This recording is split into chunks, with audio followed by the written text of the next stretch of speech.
Halo, senang jumpa lagi dengan Anda pada hari ini. Saya percaya Anda bersemangat dan ingat ini selalu, setiap perjumpaan kita dengan siapapun, kiranya perjumpaan itu akan membawa inspirasi bagi orang yang kita temui, atau kita mendapatkan inspirasi dari orang tersebut bagi kehidupan kita. Saya ingat perkataan Kristus di dalam kitab Injil, hendaklah terangmu bercahaya di depan orang, supaya mereka melihat perbuatanmu yang baik dan memuliakan Bapamu yang di sorga. Ada seorang ibu janda memiliki seorang putra kira-kira umur 9, 10 atau 11 tahun. Ibu ini memberikan inspirasi yang luar biasa bagi putranya. Setiap malam sebelum mereka tidur, ibu janda ini akan mengatakan kata-kata ini kepada putranya. Anakku, satu saat nanti, ibu akan mendengar kamu main piano. Anak kecil ini tidak tahu piano, tidak tahu main piano, tidak punya piano. Tetapi ibu ini setiap malam ketika mau tidur malam, dia akan mengucapkan kata-kata ini setiap waktu, dari hari ke hari. Satu saat nanti, ibu akan dengar kamu main piano.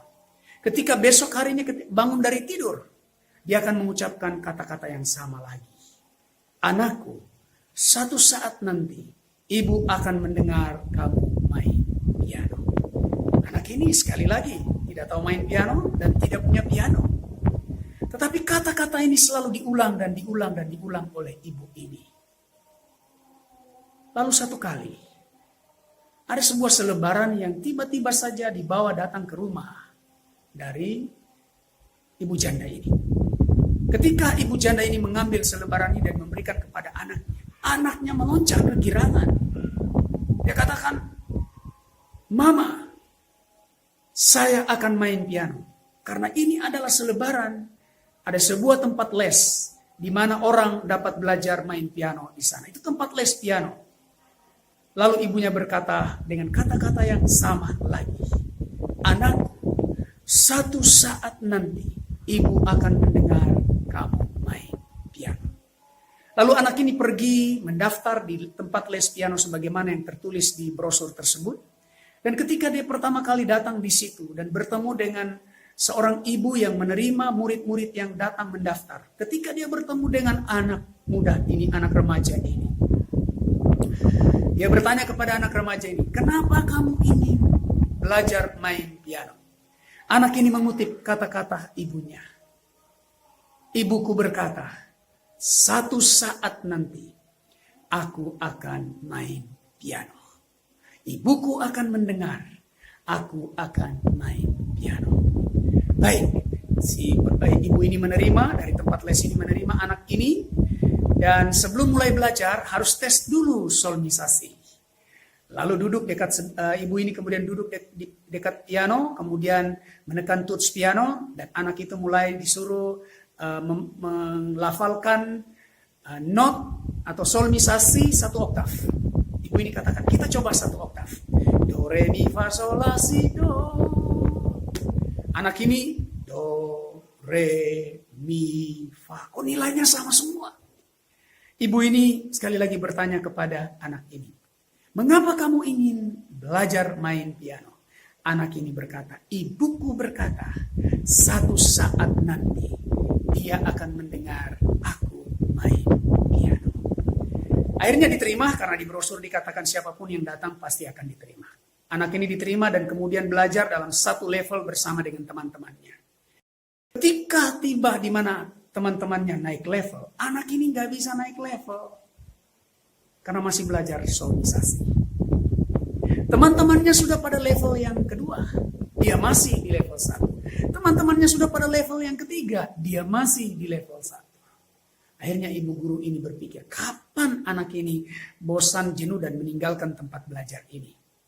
Betul, saudaraku. Satu hari, anak ini tidak masuk tempat les. Dan ibunya begitu senang, bangga, lega, karena tidak akan pusing lagi dengan murid yang setengah mati diajar. 1 minggu, anak ini tidak masuk. tiba saatnya tempat les ini akan menamatkan anak-anak yang sedang belajar. Dibuat lagi undangan, disebarkan. Para sponsor, orang tua, silakan datang ke gedung ini. Kita akan menamatkan anak-anak kita dan kalian akan melihat anak-anak kalian akan menampilkan penampilan mereka pada hari wisuda mereka. Orang-orang mulai berkumpul ketika menerima undangan ini. Ternyata undangan ini tiba juga di rumah anak ini. Dan ketika dia menerima undangan ini, dia berkata, yes, aku akan tampil. Pada hari yang ditentukan, anak itu datang. Ketika dia sedang datang, ibu yang menerima anak-anak, menerima tamu ini, melihat anak ini menjadi lemas. Karena anak ini berkata, Bu, bukankah saya akan tampil? Ibu guru menjadi lemas karena dia pikir anak ini tidak pernah naik level. Bagaimana dia bisa tampil di depan umum? Ini adalah hari penamatan. Hari di mana prestise daripada sekolah dari tempat kursus akan dipertaruhkan. Saudaraku, ibu ini salah kaprah. Ketika tiba anak-anak mulai tampil, para hadirin mulai memberikan aplaus. Semakin lama, semakin banyak anak yang mulai tampil. Tapi untuk anak ini, si ibu memberikan syarat, kamu boleh tampil, tapi kamu tampil kedua terakhir. Kenapa ibu ini mengatakan kamu kedua terakhir? Karena ibu ini pikir anak ini akan tampil dan akan merusak semua permainan. Kalau dia tampil kedua terakhir, maka yang terakhir itu adalah ibu tersebut yang akan menutup permainan yang buruk dari anak tersebut. Demikianlah pikiran dari si ibu. Saudaraku, ketika tiba giliran anak ini, dia berdiri dan maju ke podium, kemudian duduk di belakang piano stairway yang besar. Lalu dia berkata kepada MC, berikanlah kepadaku musik dari Mozart. Si MC dan ibu guru yang mengantar dia naik ke podium heran. Anak ini berkata, berikanlah aku musik dari Mozart. Anda tahu Mozart adalah maestro musik. Dan dicarikanlah lagu dari Mozart. Kemudian dibawa. Dan ketika anak itu mulai memainkan musik dari Mozart, dimulai dengan nada dasar crescendo. Dia mulai main.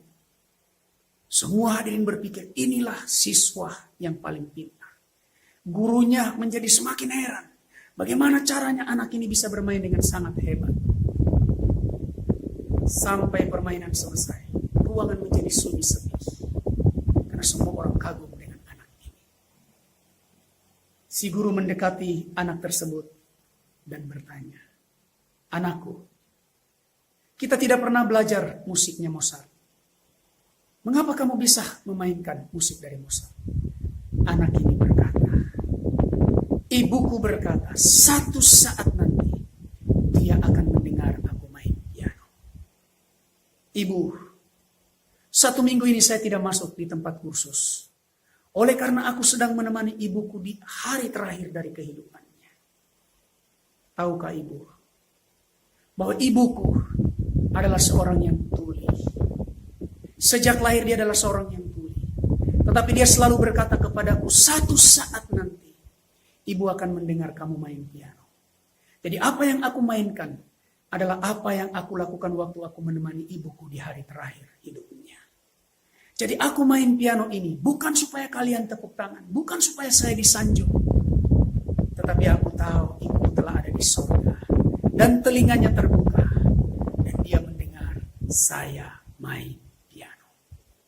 Saudaraku, anak ini mendapat kekuatan dari ibunya. Dan apa yang dia lakukan menjadi cahaya bagi banyak orang. Saudaraku, kehidupan Anda dan saya kiranya menjadi cahaya bagi banyak orang. Apa yang kita katakan akan membangun kehidupan banyak orang. Jadilah berkat, jadilah terang. Tuhan memberkati kita sekalian. Amin.